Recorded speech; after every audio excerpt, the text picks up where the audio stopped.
വർഷങ്ങളായിട്ട് വീട്ടിലുപയോഗിക്കുന്ന ബയോബിന്നും അതേപോലെ തന്നെ ബയോഗ്യാസ് പ്ലാന്റുമാണ് ഇവിടെ കാണുന്നത്. ഇതെല്ലാവരും പറയുന്ന ഈ ബയോഗ്യാസ് പ്ലാന്റിന് എന്തോ പ്രശ്നമുണ്ട്, വർക്ക് ചെയ്യുന്നില്ല, ബയോബിന്നും ശരിയല്ല, ഇത് വർക്ക് ചെയ്യുന്നില്ല എന്ന്.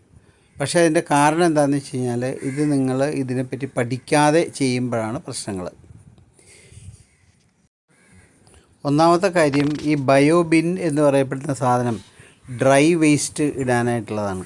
അതിൽ നനവുള്ള സാധനങ്ങൾ, അതായത് വെള്ളം ഇറ്റുന്ന ഒരു സാധനങ്ങളും ഇതിൻ്റെ ഉള്ളിൽ ഇടാൻ പാടില്ല. ഇട്ട് കഴിഞ്ഞാൽ പുഴു വരും.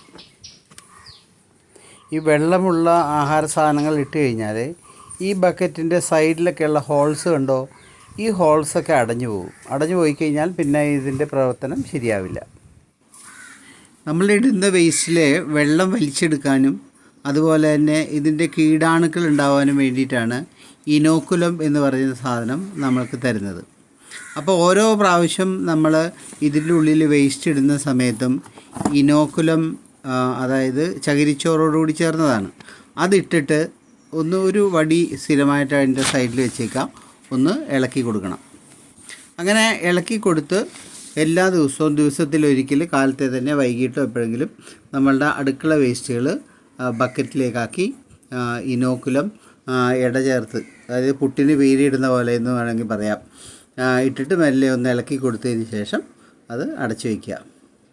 അങ്ങനെ ഇട്ടിട്ട് കുറച്ച് നാൾ കഴിയുമ്പോഴേക്കും ആ മുകളിലത്തെ ബക്കറ്റ് ഫില്ലായി കഴിഞ്ഞാൽ മുകളിലത്തെ ബക്കറ്റ് എടുത്ത് താഴേക്ക് വയ്ക്കുക. അതിന് താഴെയുള്ള കാലിയുള്ള ബക്കറ്റ് എടുത്ത് മുകളിൽ വയ്ക്കുക. മഴക്കാലമാകുമ്പോൾ നമുക്ക് വെള്ളം യാതൊരു കാരണവശാലും ഇതിൽ വീഴരുത്. അതിന് വേണ്ടിയിട്ട് നമ്മൾ ഒരു പ്ലാസ്റ്റിക്കിൻ്റെ ബേസിൻ എടുത്തിട്ട് മൂടി വയ്ക്കുക. അപ്പം നമുക്ക് വീടിന് പുറത്താണെന്നുണ്ടെങ്കിലും കുഴപ്പമില്ല. മറ്റൊരു കാര്യം പറയാനുള്ളത്, ബയോബിന്നിനായാലും ബയോഗ്യാസ് പ്ലാന്റിനായാലും പ്രകാശം വീഴുന്ന സ്ഥലത്തായിരിക്കണം ഇത് വയ്ക്കേണ്ടത്. അതാണ് കൂടുതൽ നല്ലത്. അപ്പോൾ ഇങ്ങനെ ചെയ്യുമ്പോൾ ഏറ്റവും അടിയിലുള്ള ബക്കറ്റായിരിക്കും കൂടുതൽ പഴക്കം ചെന്നത്. അപ്പോൾ അത് മിക്കവാറും ബയോ കമ്പോസ്റ്റായിട്ട് മാറിയിട്ടുണ്ടാവും. ഇത് ചെടികൾക്ക് ഇട്ട് കഴിഞ്ഞാൽ കിട്ടാവുന്നതിൽ ഏറ്റവും നല്ല വളമാണ്.